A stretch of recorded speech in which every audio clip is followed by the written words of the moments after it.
আসসালামু আলাইকুম। Technique easy এডুকেশনের পক্ষ থেকে আপনাদের সবাইকে জানাচ্ছি আন্তরিক শুভেচ্ছা এবং অভিনন্দন। চলে আসলাম নতুন কারিকুলামের অষ্টম শ্রেণীর গণিত বিষয়ের অবস্থান মানচিত্রে স্থানাঙ্ক জ্যামিতি এই অধ্যায়টির নতুন আরও একটি পর্ব নিয়ে আমাদের আজকের পর্বে আমরা এই যে পিছনে স্ক্রিনে যেটা দেখতে পাচ্ছেন দলগত কাজ, এই দলগত কাজটির সমাধান করার চেষ্টা করব ইনশাআল্লাহ। আমরা দেখতে পাচ্ছি এখানের মধ্যে একটা দলগত কাজ দেওয়া আছে। এই দলগত কাজটার মধ্যে কি বলা হয়েছে, চিত্র 6.12-এ একটি বিদ্যালয়ের ম্যাপ দেওয়া আছে। আমরা দেখতেছি এই যে চিত্র 6.12, এই যে এই চিত্রটার নাম, এখানে একটি বিদ্যালয়ের ম্যাপ দেওয়া আছে। এই যে আমরা দেখতেছি এটা কিন্তু একটা বিদ্যালয়ের ম্যাপ। এটি ভালো করে পর্যবেক্ষণ করো। ঠিক আছে, আমরা খুব মনোযোগ দিয়ে এটা ভালো করে পর্যবেক্ষণ করব। ঠিক আছে, আমরা পর্যবেক্ষণ করলাম। এখন আমাদের সামনে তারা বলতেছে যে চিত্র 6.12 অনুযায়ী বিদ্যালয়ের মেইন গেটের মাঝ বরাবর ভূমিতে মূল বিন্দু ধরে নিচের প্রশ্নগুলোর উত্তর লেখো। শিক্ষকের নির্দেশনা ভালো মতো লক্ষ্য করো। তারা বলতেছে যে বিদ্যালয়ের মেইন গেট যেটা, এই যে আমরা দেখতেছি এই ম্যাপের মধ্যে এই যে মেইন গেটের কথা বলা হচ্ছে, এই যে এটা হচ্ছে মেইন গেট। তো এই মেইন গেটের মাঝখানে যেটা, তাকে বলা হচ্ছে মূলবিন্দু ধরার জন্য। এই মেইন গেটের মাঝখানে এই জায়গাটাকে ভূমিতে, এই ভূমিটাকে আমরা কি বলবো, মূলবিন্দু। হ্যাঁ, মূলবিন্দু। ঠিক আছে, মূলবিন্দু ধরে নিচে কিছু প্রশ্ন করা হয়েছে আমাদেরকে, সেই প্রশ্নগুলোর উত্তর দিতে বলা হয়েছে। এই যে এই ছকের মধ্যে বেশ কয়েকটা প্রশ্ন লেখা আছে, প্রশ্ন পাশে উত্তর লিখতে বলা হয়েছে। অনেকগুলো প্রশ্ন, কয়টা, টোটাল 9টা এখানে প্রশ্ন আছে, সেগুলোর উত্তর আমরা এই সাইডের মধ্যে লিখব ইনশাআল্লাহ। তো আজকে আমরা চেষ্টা করব এই সম্পূর্ণ ছকটা সমাধান করে দেওয়ার জন্য। তো আশা করি আপনারা সবাই ধৈর্য সহকারে শেষ পর্যন্ত ইনশাআল্লাহ থাকবেন আমাদের সাথে। তো দেখেন যে বিষয়টা, এখানে আমরা যদি এখন কাজটা শুরু করে দিই, দলগত কাজের সমাধান করাটা, এই বিদ্যালয়ের ম্যাপের মধ্যে সর্বপ্রথম আমাদের এখানে একটা সহযোগিতা করছে আমাদেরকে। তারা বলে দিছে, আমরা দেখতেছি এটা একটা লেখচিত্রের মধ্যে এই ম্যাপটা দেওয়া আছে। লেখচিত্রের মধ্যে এই ম্যাপ, এই যে লেখচিত্র, তাই না, এই যে লেখচিত্র, ছোট ছোট বর্গ স্কেল, প্রতি ক্ষুদ্র বর্গের বাহুর দৈর্ঘ্য 2 মিটার। কি বললো, প্রতি ক্ষুদ্র বর্গের বাহুর দৈর্ঘ্য 2 মিটার। অর্থাৎ এই যে আমরা এখানে দেখতেছি, এই যে এটা যে মূল বিন্দু, এখান থেকে আমি যদি এই যে ছোট যে বর্গটা, না বর্গ, এটা একটা বর্গ, এটা একটা বর্গ, আপনারা সবাই জানেন ছোট ছোট বর্গ। তো তারা বলে দিছে প্রতি ক্ষুদ্র বর্গের বাহুর দৈর্ঘ্য 2 মিটার। প্রত্যেকটা ছোট ছোট যে দাগ, প্রত্যেকটা ছোট ছোট যে বাহু, তাদের মান হচ্ছে 2 মিটার আমাদের তারা জানাই দিল। অর্থাৎ আমরা এইভাবে করে বলতে পারি জিনিসটা, সেটা হচ্ছে মূল বিন্দু থেকে এই যে আমি যদি 1 ঘর সামনে আগাই, তার মানে আমি 2 মিটার সামনে আগাইলাম। আরেক ঘর সামনে আগাই, আমি আরও 2 মিটার সামনে আগাইলাম, অর্থাৎ প্রত্যেকটা ঘরের মান, বাহুর মান হচ্ছে 2 করে। আমি উপরে উঠি, আমি 2 মিটার উপরে উঠেছি, 4 মিটার উপরে উঠলাম, 6 মিটার উপরে উঠলাম, 8 মিটার উপরে উঠলাম। প্রত্যেকটা বাহুর দৈর্ঘ্য এখানের মধ্যে 2 মিটার তারা লিখে দিয়েছে। ঠিক আছে, এটা আমাদের জন্য সুবিধা হলো, একটা তথ্য আমাদেরকে জানাইলো। এরপর আমাদের এখানে কি লেখা আছে, আমরা আগে পুরো ম্যাপটা দেখবো। আগে ম্যাপটা দেখে আমরা জিনিসটা বুঝবো, তারপরে প্রশ্নগুলো সমাধান করার চেষ্টা করব ইনশাআল্লাহ। আমরা দেখতেছি এখানের মধ্যে লেখা আছে সীমানা প্রাচীর। এই যে দেখেন বেগুনি কালার দেওয়া আছে, এটা হচ্ছে সীমানা প্রাচীর, বিদ্যালয়ের সীমানা প্রাচীর। হ্যাঁ, সীমানা প্রাচীর, এর ভিতরেই যাবতীয় জিনিসপত্রগুলো আছে। আমরা দেখতেছি একাডেমিক ভবন, ল্যাবরেটরি ভবন, প্রশাসনিক ভবন, খেলার মাঠটা তো বিশাল বড়, অনেক বড়। আচ্ছা, ঠিক আছে, এবং চলাচলের পথও আছে, দেখা যাচ্ছে চলাচলের পথ। আচ্ছা, বুঝলাম। লেখা আছে নর্থ, সাউথ, ইস্ট, ওয়েস্ট। হ্যাঁ, উত্তর, দক্ষিণ, পূর্ব, পশ্চিম। হ্যাঁ, উত্তর, দক্ষিণ, পূর্ব, পশ্চিম। আচ্ছা, ঠিক আছে। তো এখন যেই বিষয়টা, সেটা হচ্ছে আমরা যদি এখন, হ্যাঁ, একটা গুরুত্বপূর্ণ একটা বিষয়, কিন্তু দেখেন তো সবাই দেখতেছেন কিনা, খেয়াল করছেন কিনা, একটু ছবিটা বড় করি, যেহেতু এখানে ছবিটা বড় করে দেখানো আপনাদেরকে সম্ভব। একটা জাতীয় পতাকা দেখা যাচ্ছে, কিন্তু জাতীয় পতাকা দেখা যাচ্ছে, এইটা নিয়েও কিন্তু প্রশ্ন আছে। প্রথম প্রশ্নটাই এই জাতীয় পতাকাকে নিয়ে। হ্যাঁ, আচ্ছা, ঠিক আছে, তাহলে চলেন আমরা এখন যাই, প্রশ্নের মধ্যে যাই। প্রশ্নে কি লেখা আছে, 1 নম্বর প্রশ্ন, ছক 6.6, এটা হচ্ছে ছক। এই ছকে 1 নম্বর প্রশ্নটা আমাদেরকে দেওয়া হলো পতাকা স্ট্যান্ডের পাদবিন্দুর স্থানাঙ্ক কত। পতাকা স্ট্যান্ডের মানে পতাকাটা লাগানো হয়েছে যে স্ট্যান্ডের মধ্যে, হ্যাঁ স্ট্যান্ড, ওই স্ট্যান্ডের পাদবিন্দুর স্থানাঙ্ক কত। পাদবিন্দু বলতে একেবারে নিচের যেই বিন্দুটা, আপনাদের চিত্রটা দেখালে বুঝতে সুবিধা হবে। এই যে আমরা দেখতেছি জাতীয় পতাকা, এই জাতীয় পতাকাটা যেই স্ট্যান্ডের মধ্যে লাগানো আছে, হ্যাঁ এই যে স্ট্যান্ডের মধ্যে জাতীয় পতাকাটা লাগানো আছে, তার একেবারে নিচে যেই জায়গাটা, এটাকে বলা হয় পাদবিন্দু। পাদবিন্দু মানে একেবারে নিচের জায়গাটা, কোনো একটা কিছুর পাদবিন্দু মানে ওইটার নিচের জায়গাটা, একেবারে নিচের জায়গাটা। তাহলে এই স্ট্যান্ডের একেবারে নিচের জায়গাটাকে আমরা বলবো পাদবিন্দু, আর উপরেরটা হচ্ছে শীর্ষবিন্দু, এটা হচ্ছে পাদবিন্দু। আচ্ছা ঠিক আছে। তা আমাদেরকে জিজ্ঞাসা করছে জাতীয় পতাকাটা যেই স্ট্যান্ডের মধ্যে আছে, এই স্ট্যান্ডের পাদবিন্দু, অর্থাৎ এক কথায় বলতে গেলে এই বিন্দুটার স্থানাঙ্ক কত। আপনারা ইতিমধ্যে স্থানাঙ্ক সম্পর্কে সবার ধারণা আছে, তো আমরা এখন এই বিন্দুটার স্থানাঙ্ক নির্ণয় করব ইনশাআল্লাহ। তো আমরা এখন 1 নম্বর যে প্রশ্নটা আছে, আমরা এই প্রশ্নটার এখন আমরা সমাধান করব। পতাকা স্ট্যান্ডের পাদবিন্দুর স্থানাঙ্ক কত।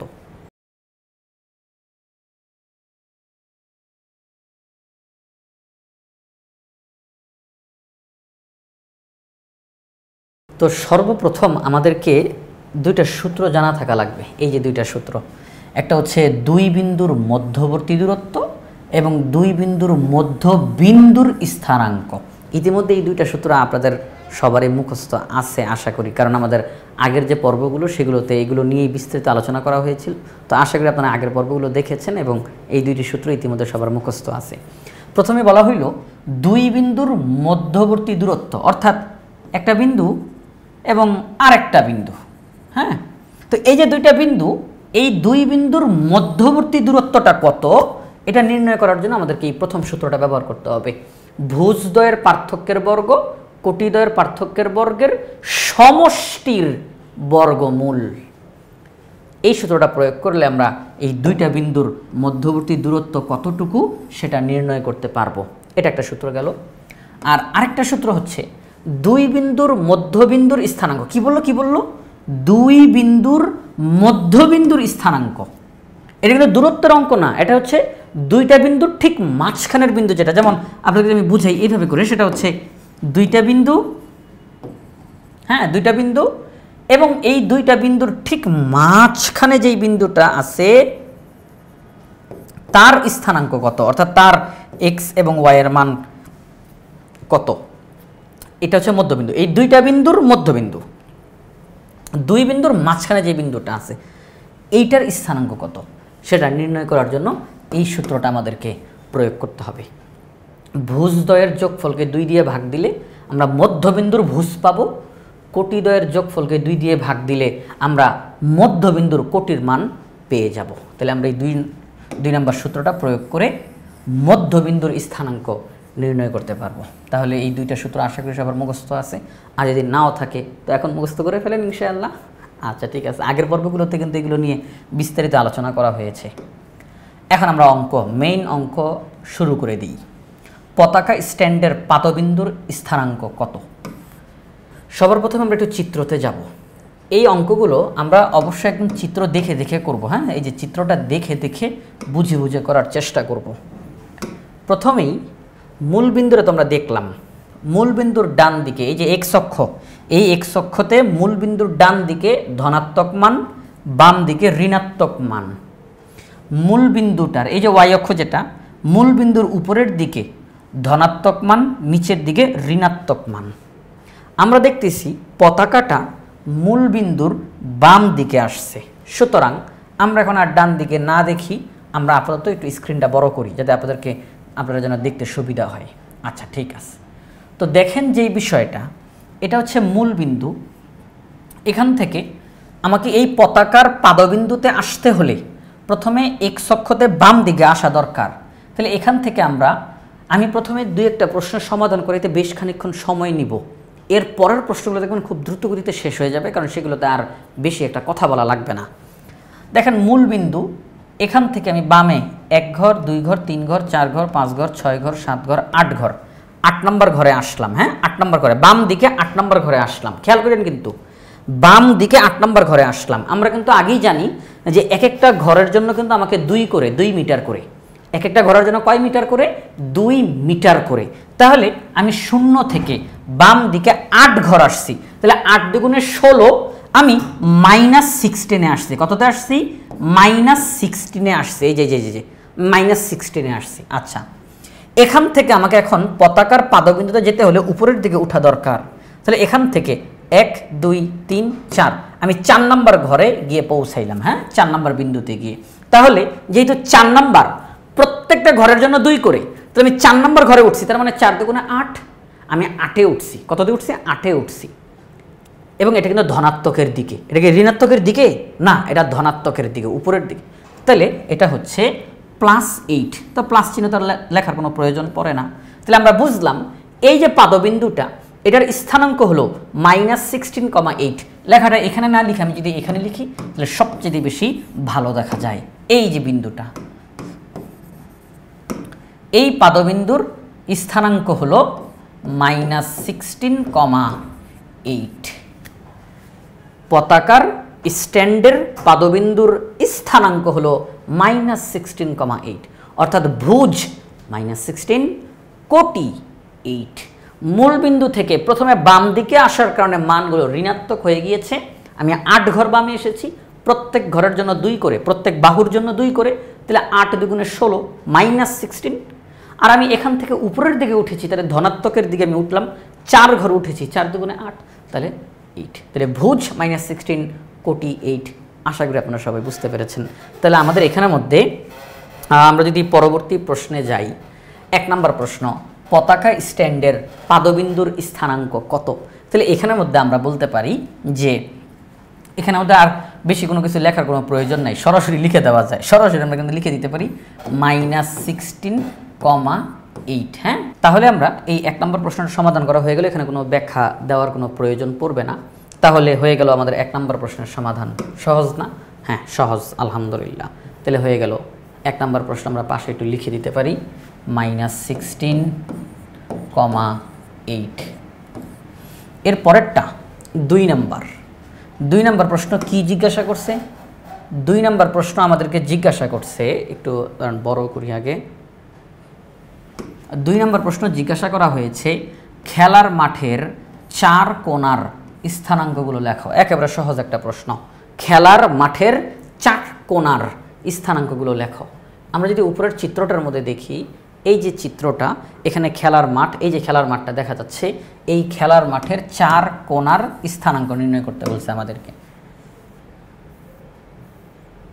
এই যে, তাহলে আমরা এখানের মধ্যে এই যে এটা একটা বিন্দু, খেলার মাঠের 1 কোণা, এটা আরেক কোণা, এটা আরেক কোণা এবং এটা আরেক কোণা। যেহেতু তারা এখানে তো কোনো নাম দেয় নাই, ABCD আলাদা করে কোনো নাম দেয় নাই, এই জন্য আমরা কোনো নাম দিচ্ছি না। নাম দেওয়ার এখানে কোনো প্রয়োজনীয়তা নাই। আপনি চাইলে লিখতে পারেন। মনে করি খেলার মাঠের 4টি কোণা হলো A, B, C, D। A বিন্দুর স্থানাঙ্ক, B বিন্দুর স্থানাঙ্ক, C বিন্দুর স্থানাঙ্ক, D বিন্দুর স্থানাঙ্ক। এভাবে আপনি লিখতে পারেন, না লিখলেও কোনো সমস্যা নাই, কারণ তারা তো কোনো নাম দেয় নাই। আচ্ছা, তাহলে এখানের মধ্যে আমরা এই যে খেলার মাঠের 4টা কোণা, এই 4টা কোণার স্থানাঙ্ক নির্ণয় করতে চাই। প্রথমে যদি আমরা মূল বিন্দু থেকে ডান দিকে যাই, তাহলে আমি ধনাত্মকের দিকে যাচ্ছি। তাহলে মূল বিন্দু থেকে 1 2 3 4 5 6 7, 7 নম্বর ঘরে গেলাম। তাহলে 7 দুগুণে 14। আচ্ছা, 7 দুগুণে 14। এখান থেকে আমি 1 ঘর উপরে উঠলে কিন্তু আমি একটা কোণা পেয়ে গেলাম। হ্যাঁ, একটা কোণা পেয়ে গেলাম। তাহলে যেহেতু আমি 1 ঘর উপরে উঠলাম, তার মানে হচ্ছে 2। 1 ঘর মানে তো 2, আমি 1 ঘর উপরে উঠলাম, তাহলে 2। তাহলে আমি এই কোণাটার স্থানাঙ্ক হলো, আমরা লিখতে পারি 14,2। 14,2, কারণ প্রথমে আমি মূল বিন্দু থেকে 7 ঘর ডানে গিয়েছি, তাহলে 7 দুগুণে 14, আর 1 ঘর উপরে উঠেছি, তাহলে 2 একে 2। একই রকম এখান থেকেই আমি 7 ঘর ডানে আসলাম, এরপর আমি উপরে উঠে এই কোণাতে আসতে চাই। তাহলে দেখেন 1 2 3 4 5 6 7, তাহলে এখানে যেহেতু আসছে 7 নম্বর ঘরে, তাহলে 7 দুগুণে 14। তাহলে দেখেন, একটু খেয়াল করেন, এই বিন্দুতে আসতে হইলে আমাকে মূল বিন্দু থেকে প্রথমে ডান দিকে 7 ঘর যাওয়া লাগছে, তাহলে 7 দুগুণে 14।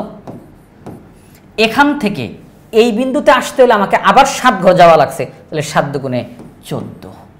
তাহলে আমরা আরেকটা কোণা পেয়ে গেছি 14,14। এখানে এই বিন্দুটার এই কোণাটার ভুজও 14, কোটিও 14। এবার আমি যদি এখানে আসতে চাই বা এখানে আসতে চাই, আসেন এখানে আসি, আগে এখানে আসি। এখানে যেহেতু খেলার মাঠের একটা কোণা, মূল বিন্দু থেকে বাম দিকে কয় ঘর আসতে হয়? 1 2 3 4 5 6 7 8, 8 ঘর আসতে হইল। তাহলে এই বিন্দুটার ভুজ -16, কারণ 8 দুগুণে 16, 8 দুগুণে 16 এবং মাইনাস হবে, এটা বাম দিকে আসছি।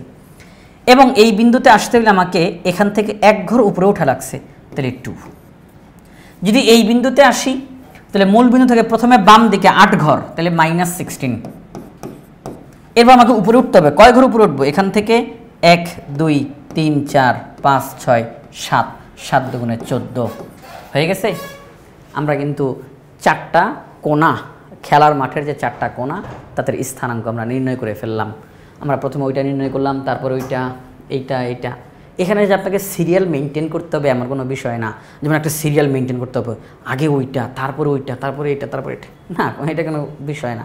4টা বিন্দুর স্থানাঙ্ক নির্ণয় করতে বলছে, খেলার মাঠের 4টা কোণা, বাস করে দিলাম। তাহলে আমরা এখন এই ফলাফলগুলো আমাদের সেই বইয়ের যেখানে লিখতে বলা হয়েছে আমাদেরকে, সেখানে আমরা লিখে দিতে পারি। হ্যাঁ, এখান থেকে লিখে দিই 14,2, 14,14।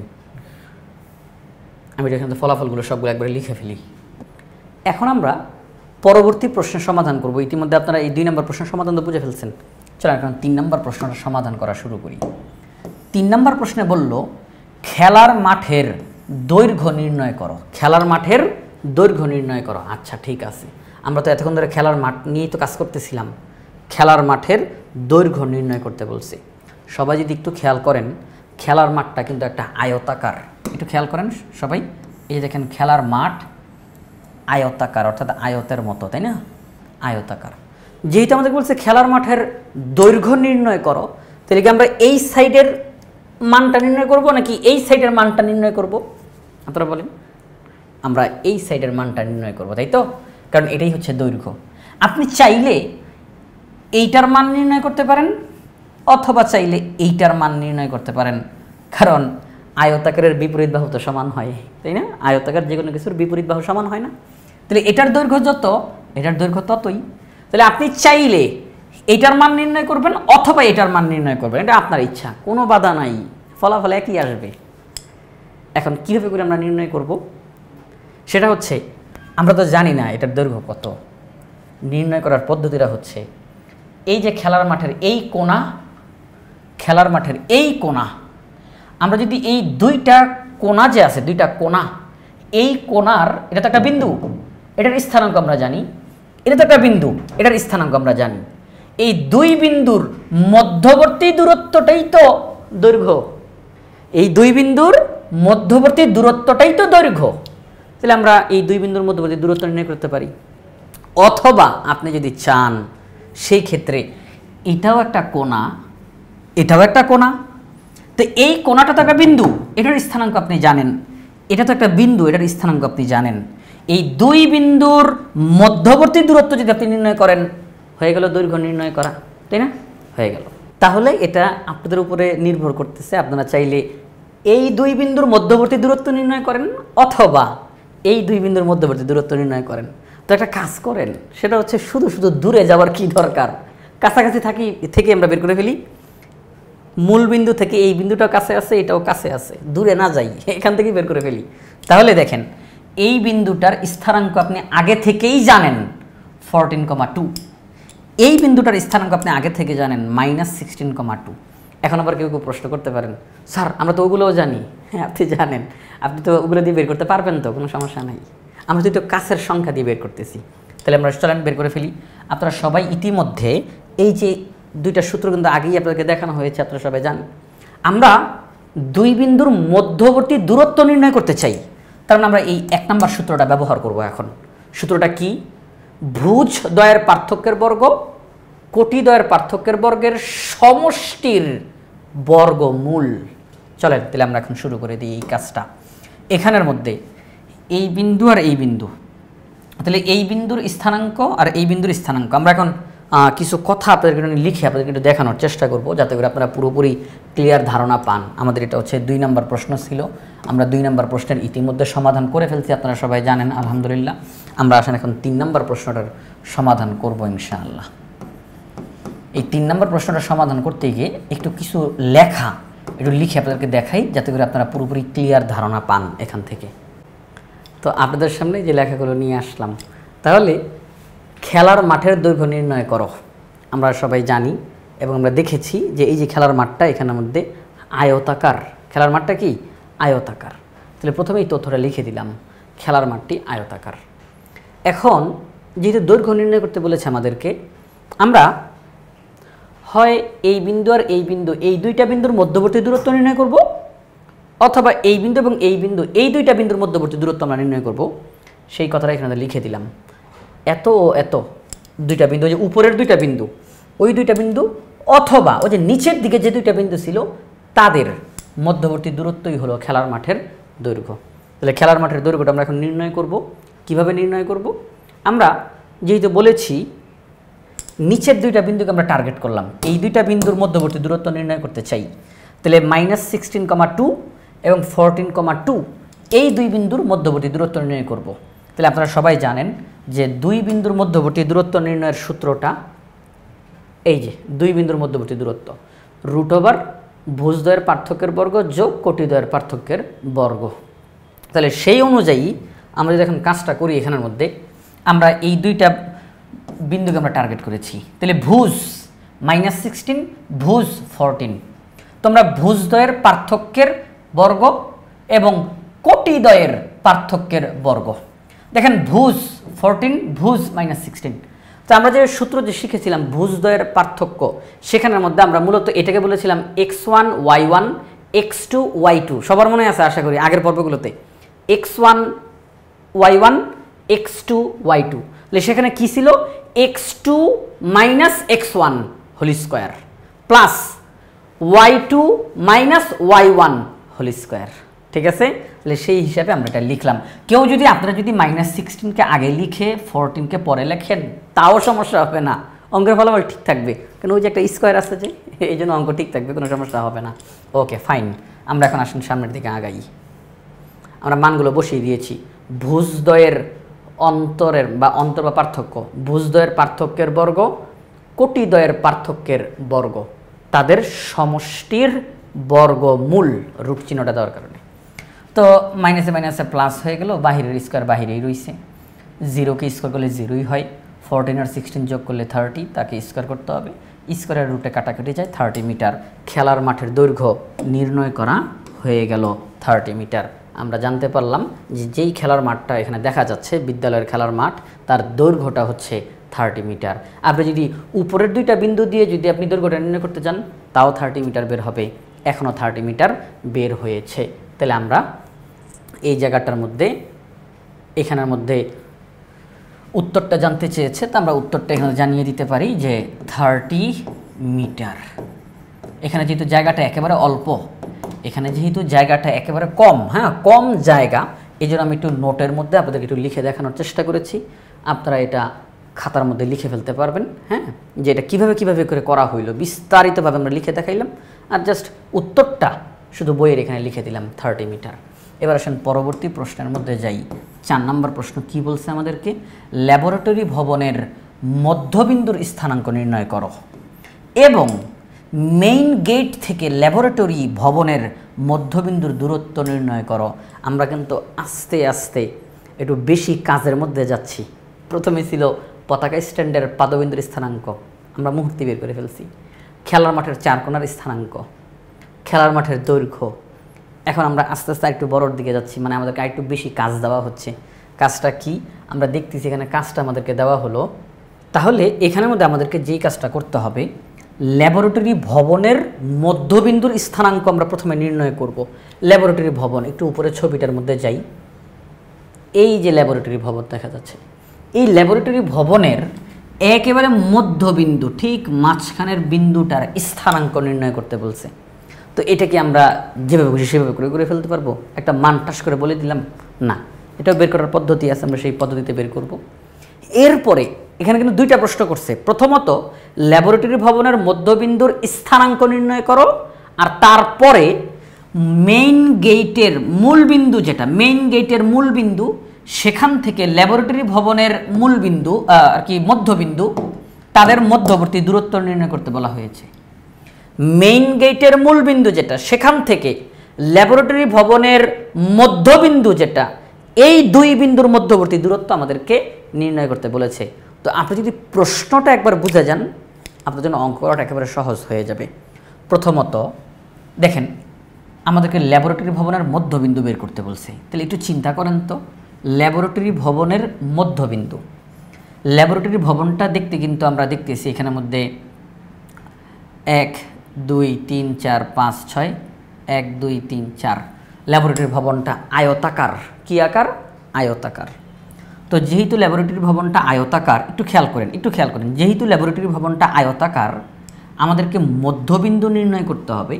এটা আমরা নির্ণয় করতে পারি এইভাবে করে, আয়তর কর্ণ নির্ণয় করব আমরা। কর্ণ কি? কর্ণ।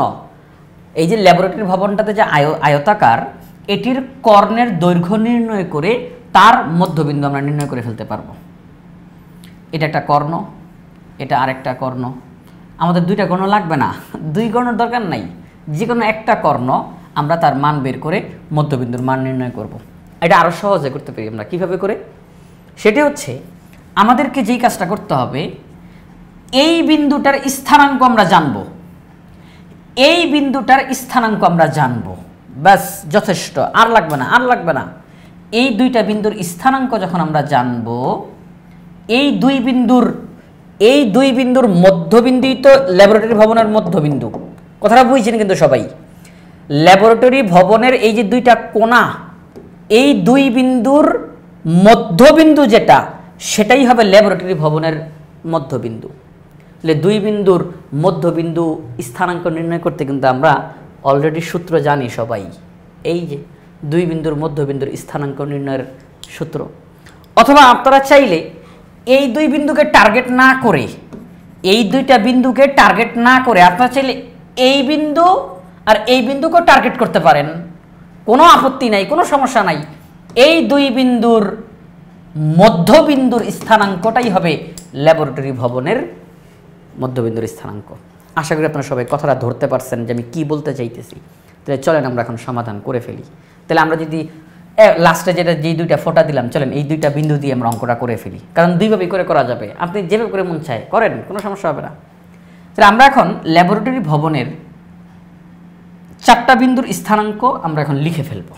এটা আশা করি আপনাদের আর বলতে হবে না। 4টা বিন্দুর স্থানাঙ্ক, এই বিন্দু, এই বিন্দু, এই বিন্দু, এই বিন্দু, 4টা বিন্দুর স্থানাঙ্ক নির্ণয় করার পরে আমরা খেলার মাঠের অঙ্কটার মধ্যে যেভাবে করে ব্যাখ্যা দিয়েছিলাম না, যে এই বিন্দু এবং এই বিন্দু, অথবা এই বিন্দু এবং এই বিন্দুর মধ্যবর্তী দূরত্ব হলো খেলার মাঠের দৈর্ঘ্য, আগের অঙ্কটা হুবহু ওই একই রকমের একটা ব্যাখ্যা আমরা এখন 4 নম্বর প্রশ্নটার ক্ষেত্রেও দিব। প্রথমতই আমরা বলবো ল্যাবরেটরি ভবনটি আয়তাকার, তার 4টি আর কি কোণা, 4টি কোণার স্থানাঙ্ক হলো এত এত এত। আমরা এটা এখন লিখে ফেলবো। হ্যাঁ, 4 কোণার স্থানাঙ্কটা আমরা এখন প্রথমে লিখে ফেলবো এখানের মধ্যে। তাহলে আপনারা যদি দেখেন, একটু খেয়াল করেন, এই বিন্দুটার স্থানাঙ্ক কত হবে? মূল বিন্দু থেকে ডান দিকে যাব, 1 2 3 4 5 6 7, হ্যাঁ 7। এবার উপরের দিকে উঠি, যেহেতু 7-এ আসছে তাহলে 7 দুগুণে 14, এটা হচ্ছে 14। আচ্ছা ঠিক আছে, এখান থেকে 1 2 3 4 5 6 7 8, 8 নম্বর জায়গাতে আসছি আমরা, 8 নম্বর বিন্দুতে, 8 নম্বর বিন্দু। তাহলে 8 দুগুণে 16, তাহলে আমরা দেখতেছি 14,16 এই বিন্দুটা, এই যে এটা 14,16। তাহলে এটা কত হবে? 14। আচ্ছা, আর উপরে কয় ঘর যাব? 1 2 3 4 5 6 7 8 9 10 11 12, 12 ঘর যাব। 12 দুগুণে 24, 12 দুগুণে 24 অর্থাৎ 14,25। একই রকমভাবে এখন আমরা এই বিন্দু এবং এই বিন্দুর স্থানাঙ্কটা নির্ণয় করে লিখে ফেলবো। যেহেতু আপনারা সবাই জানেন, এই জন্য আমি নিজেই এখন এখানে লিখে ফেলবো, যাতে ইতিমধ্যে ভিডিওটা অনেকটা বড় হয়ে যাবে, কারণ অনেকগুলো প্রশ্ন, আমরা সবগুলো প্রশ্নের সমাধান আপনাদেরকে করে দেখানোর চেষ্টা করবো ইনশাআল্লাহ। তাহলে এখন বাকি 2টা বিন্দু আমি লিখে ফেলতেছি। এই 4টা বিন্দুর স্থানাঙ্ক আমরা এখন নোটের মধ্যে লিখে ফেলবো। তো আমরা এখানের মধ্যে বাকি 2টা বিন্দুর আমরা স্থানাঙ্ক লিখে ফেললাম। এখন আসেন আমরা প্রশ্নটার সমাধানটা আমি লিখে ফেলছি আপনাদের জন্য, হ্যাঁ, প্রশ্নটার সমাধানও লিখে ফেলছি। সেটা হচ্ছে আমাদেরকে কি বলল, ল্যাবরেটরি ভবনের মধ্যবিন্দুর স্থানাঙ্ক নির্ণয় করো। হ্যাঁ, ল্যাবরেটরি ভবনের মধ্যবিন্দুর স্থানাঙ্ক। আচ্ছা ঠিক আছে, দেখেন কি লিখলাম। ল্যাবরেটরি ভবনটি আয়তাকার, ল্যাবরেটরি ভবনের 4 কোণার স্থানাঙ্ক হলো, এই যে আমরা 4টা কোণা 4টা বিন্দু তাদের স্থানাঙ্ক লিখলাম। এখন যেহেতু আমাদেরকে মধ্যবিন্দু নির্ণয় করতে বলছে, তাহলে সেই ক্ষেত্রে আমরা এই বিন্দুটা এবং এই বিন্দুটা, এই দুইটা বিন্দুর মধ্যবিন্দুটা নির্ণয় করব, অথবা এই দুইটা বিন্দুর মধ্যবিন্দু নির্ণয় করব, যে কোনো একভাবে করলেই হয়। তো আমরা টার্গেট করলাম এইটাকে আর এইটাকে, এই দুইটা বিন্দুর মধ্যবিন্দু আমরা নির্ণয় করব। 14,16 এবং 26,24 এই দুইটা বিন্দুর মধ্যবিন্দু নির্ণয় করব। তো চলেন আমরা এটা কী লিখলাম, এই দুইটা বিন্দু অথবা এই দুইটা বিন্দুর মধ্যবিন্দুর স্থানাঙ্কই হবে ল্যাবরেটরি ভবনের মধ্যবিন্দুর স্থানাঙ্ক। এটা আপনারা সবাই ইতিমধ্যে বুঝে গেছেন। আমরা যেই দুইটা বিন্দুকে টার্গেট করলাম, এই দুইটা বিন্দুর মধ্যবিন্দু আমরা নির্ণয় করতে চাই। তো আপনারা সবাই ইতিমধ্যে মধ্যবিন্দু নির্ণয়ের সূত্রটা জানেন। মধ্যবিন্দুর স্থানাঙ্ক নির্ণয়ের সূত্র সেটি হচ্ছে ভুজদ্বয়ের যোগফলকে 2 দিয়ে ভাগ করতে হবে, কোটিদ্বয়ের যোগফলকে 2 দিয়ে ভাগ দিতে হবে। তাহলে সেই হিসাবে আমরা এখানের মধ্যে এই কাজটা করতেছি। সেটা হচ্ছে ভুজ কোটি ভুজ কোটি। তাহলে এই যে ভুজ, এই দুইটা ভুজকে আমরা যোগ করে 2 দিয়ে ভাগ দিব, কোটি এই দুইটা কোটিকে আমরা যোগ করে 2 দিয়ে ভাগ দিব, বাস হয়ে যাবে। তাহলে আমরা যোগ করে বের করলাম, এখানের মধ্যেও বের করলাম 20,20। অর্থাৎ ল্যাবরেটরি ভবনের মধ্যবিন্দুর স্থানাঙ্ক হলো 20,20। ল্যাবরেটরি ভবনের মধ্যবিন্দুর স্থানাঙ্ক হলো 20,20। যদি আমি চিত্রের দিকে তাকাই, এই যে এখানের মধ্যে এই বিন্দুটার স্থানাঙ্ক হলো 20,20। আচ্ছা, তাহলে আমরা অর্ধেকটা প্রশ্নের সমাধান করলাম বা একটা প্রশ্নের সমাধান করলাম, কারণ এখানে 2টা প্রশ্ন। ল্যাবরেটরি ভবনের মধ্যবিন্দুর স্থানাঙ্ক নির্ণয় করো, এই পর্যন্ত করলাম এইমাত্র 20,20। আর মেইন গেট থেকে ল্যাবরেটরি ভবনের মধ্যবিন্দুর দূরত্ব নির্ণয় করো। তাহলে এখন আমরা মেইন গেট থেকে ল্যাবরেটরি ভবনের মধ্যবিন্দুর দূরত্ব নির্ণয় করব। কথাটার মানে আসলে এইটা, সেটা হচ্ছে মেইন গেট হচ্ছে এখানে, মেইন গেটের যে মধ্যবিন্দু, মেইন গেটের যে মধ্যবিন্দু, সেখান থেকে ল্যাবরেটরি ভবনের মধ্যবিন্দু পর্যন্ত আমরা দূরত্বটা নির্ণয় করব। তাহলে ল্যাবরেটরি ভবনের মধ্যবিন্দুর স্থানাঙ্ক ইতিমধ্যে আমরা জানি, মেইন গেটের মধ্যবিন্দু হচ্ছে 0,0, এটাও আমরা জানি। তাহলে এই মধ্যবিন্দু আর এই মধ্যবিন্দু, এদের মধ্যবর্তী দূরত্ব নির্ণয় করব। দূরত্ব, তো দূরত্ব নির্ণয়ের সূত্র আপনারা জানেন, ভুজদ্বয়ের পার্থক্যের বর্গ যোগ কোটিদ্বয়ের পার্থক্যের বর্গ, সম্পূর্ণটাকে বর্গমূল করতে হবে। তাহলে সেই হিসাবে আমরা এটা জানি যে 20,20, এটা হচ্ছে 0,0। এখন আমরা হিসাব নিকাশ করে বের করে ফেলবো।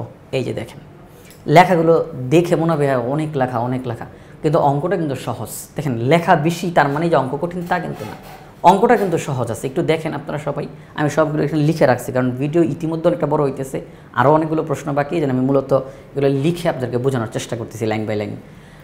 ল্যাবরেটরি ভবনের মধ্যবিন্দুর স্থানাঙ্ক আমরা নির্ণয় করে ফেলছি ইতিমধ্যে। মেইন গেটের মধ্যবিন্দু হলো মূল বিন্দু 0,0। মেইন গেটের মধ্যবিন্দুটা যেটা, সেটা হচ্ছে মূল বিন্দু 0,0, মানে মূল বিন্দুটাই হচ্ছে মধ্যবিন্দু। মেইন গেটের মূল বিন্দুটাই হলো মেইন গেটের মধ্যবিন্দু। হ্যাঁ, আচ্ছা ঠিক আছে। মেইন গেট থেকে ল্যাবরেটরি ভবনের, অথবা আপনারা যদি এখানের মধ্যে মেইন গেটের মূল বিন্দু 0,0 হলো মেইন গেটের মধ্যবিন্দু, এভাবে যদি লেখেন ভালো হয়। মেইন গেটের মূল বিন্দু 0,0 হলো মেইন গেটের মধ্যবিন্দু, মানে একটু কথা বাড়ায় লিখলেন যাতে আপনাদের আরও বুঝতে সুবিধা হয়।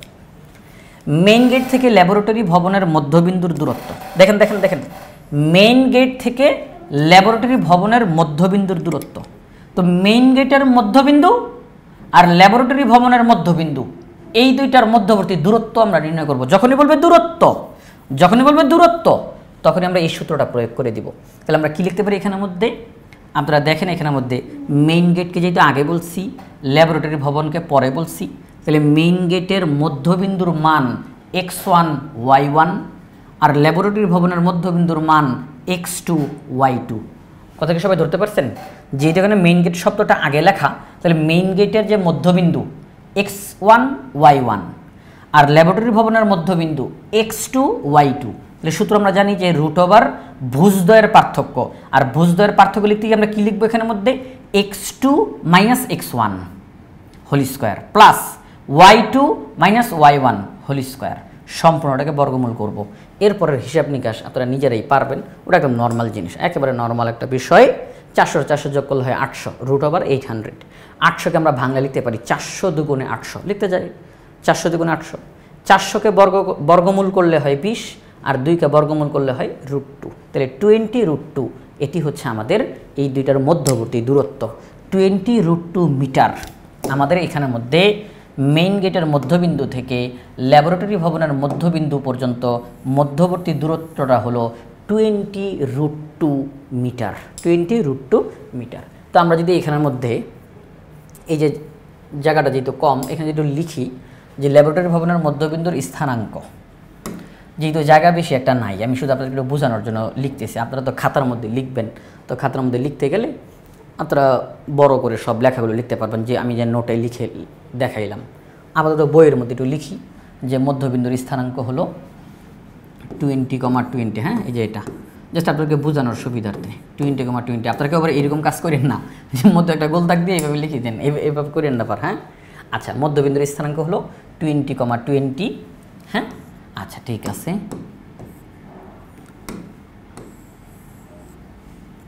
আর মেইন গেট থেকে ল্যাবরেটরি ভবনের মধ্যবিন্দুর দূরত্ব হলো 20√2 মিটার, 20√2 মিটার। এখানে জায়গার সংকুলন না হওয়াতে আমি এরকম সংক্ষেপে লিখছি। আপনারা এই জিনিসটা পুরোটা বুঝলেন, এইভাবে করে আপনারা আপনাদের খাতার মধ্যে পুরোটা সম্পূর্ণ করতে পারবেন। আচ্ছা, অথবা আপনারা লিখে দিবেন এখানের মধ্যে ল্যাবরেটরি ভবনের মধ্যবিন্দুর স্থানাঙ্ক হলো 20,20, মেইন গেট থেকে ল্যাবরেটরি ভবনের মধ্যবিন্দুর দূরত্ব হলো 20√2 মিটার, ব্যাস হয়ে যাবে। এই যে 4 নম্বর প্রশ্নটা যে আপনারা এইমাত্র বুঝলেন, আশা করি আপনারা সবাই বুঝতে পারছেন।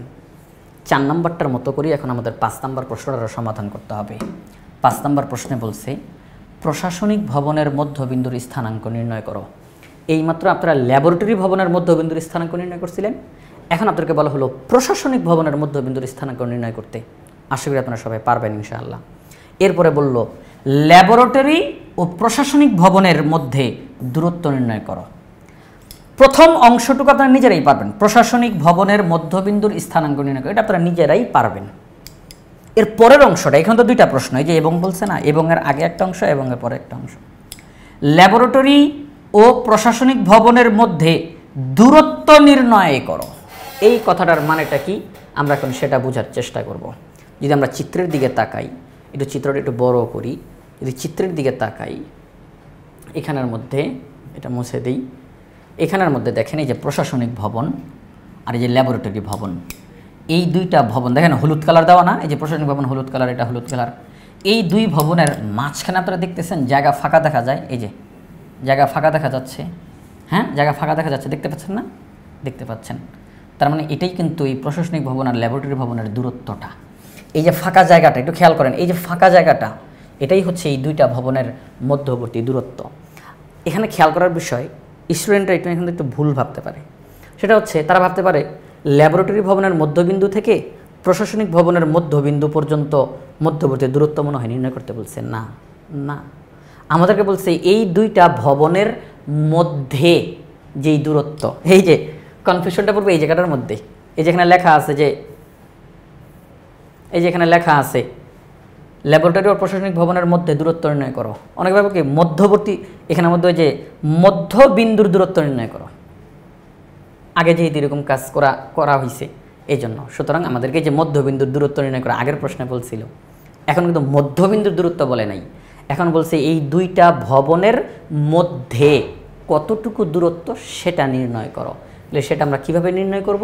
সেটা হচ্ছে ল্যাবরেটরি ভবন আর প্রশাসনিক ভবনের মাঝখানে দূরত্ব এতটুকুর, তাহলে আমরা দেখতেছি আমরা এখানের মধ্যে এই বিন্দু আর এই বিন্দুর দূরত্বটা নির্ণয় করতে পারলেই কিন্তু আমরা বলে ফেলতে পারবো যে মধ্যবর্তী দূরত্বটা কতটুকু।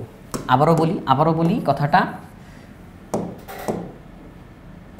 আমরা এখানের মধ্যে এই বিন্দু এবং এই বিন্দু, এই দুইটা বিন্দুর মধ্যবর্তী দূরত্ব নির্ণয় করলেই কিন্তু হয়ে যাবে, কারণ এটা তো সমান্তরাল অবস্থাতে আছে। এটা তো কেউ বাঁকা অবস্থাতে নাই যে এখানে ফাঁকা দূর আর কি, ফাঁকা বেশি, এখানে ফাঁকা কম, ফাঁকা বেশি, ফাঁকা কম, এমনটা তো না। এখানে যতটুকু ফাঁকা, এখানে ততটুকু ফাঁকা, এখানে ততটুকু ফাঁকা, সমান্তরাল অবস্থায় তারা আছে। তাহলে আমরা প্রশাসনিক ভবনের এই বিন্দু আর ল্যাবরেটরি ভবনের এই বিন্দু, তাদের মধ্যবর্তী দূরত্ব নির্ণয় করলেই যথেষ্ট। কেউ কেউ বলবেন স্যার ওই দুইটা বিন্দুর দূরত্ব নির্ণয় করতে হবে, আমি যদি প্রশাসনিক ভবনের এই বিন্দু আর ল্যাবরেটরি ভবনের এই বিন্দুর মধ্যবর্তী দূরত্ব নির্ণয় করি, কোনো সমস্যা নেই, একই ফলাফল। ঠিক আছে, তাহলে আপনারা আশা করি এটা করে ফেলতে পারবেন। তাহলে আসেন আমি তাও এটা সমাধান করে দেওয়ার চেষ্টা করবো এখন। তাহলে আমাদেরকে প্রথম কাজ কি, প্রথম প্রশ্ন কি? প্রথম প্রশ্ন, প্রশাসনিক ভবনের মধ্যবিন্দুর স্থানাঙ্ক নির্ণয় করো। তাহলে আমরা প্রশাসনিক ভবনের মধ্যবিন্দুর স্থানাঙ্ক নির্ণয় করব। কিভাবে করে নির্ণয় করব? হুবহু আগের অঙ্কটার মতো। আমরা এখন করব কি, প্রশাসনিক ভবনের যে 4টা বিন্দু আছে, 4টা কোণা, প্রশাসনিক ভবনের এই যে এটা একটা কোণা, এটা একটা কোণা, কোণা, কোণা, এই 4টা কোণার স্থানাঙ্ক নির্ণয় করে তারপর এই বিন্দু আর এই বিন্দুর মধ্যবিন্দু নির্ণয় করব, অথবা এই বিন্দু আর এই বিন্দুর মধ্যবিন্দু নির্ণয় করব। তাহলেই আমাদের ফলাফল বের হয়ে যাবে হুবহু আগের অঙ্কটার মতো করে। তাহলে আমি এখন এই কাজটা করে ফেলি। আর আরেকটা কথা এখানে একটু সতর্কবাণী, সেটা হচ্ছে এখানের মধ্যে আমরা দেখতে পাচ্ছি প্রশাসনিক ভবনটার এই যে লেখচিত্রের মধ্যে মনে হচ্ছে যে এই দাগ থেকে প্রশাসনিক ভবনটা একটু দূরে। আসলে এমনটা হবে না, এই দাগের সাথে প্রশাসনিক ভবনটা লাগানো অবস্থায় থাকবে। কারণ যদি এইভাবে করে যায় তাহলে এতটুকুর মান যে আসলে কতটুকু এটা করা সম্ভব হচ্ছে না। এই জন্য এখানে মূলত বিষয়টা হবে, দয়া করে কেউ এখানে ভুল বুঝবেন না, সেটা হচ্ছে এই চিত্রটা আর এই দাগটা আসলে একটাই হবে। হ্যাঁ, আসলে একটাই হবে।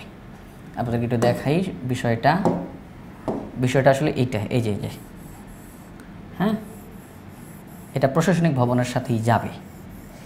এটা এই অংশটা প্রশাসনিক ভবনের সাথেই যাবে। এই দাগটা যদি দেখতে খেয়াল করেন তাহলে দেখবেন এই চিত্রটা কিন্তু হালকা একটু এইদিকে সামনের দিকে এগিয়ে গিয়েছে, আর এই দিক দিয়ে হালকা ফাঁকা হয়ে গেছে।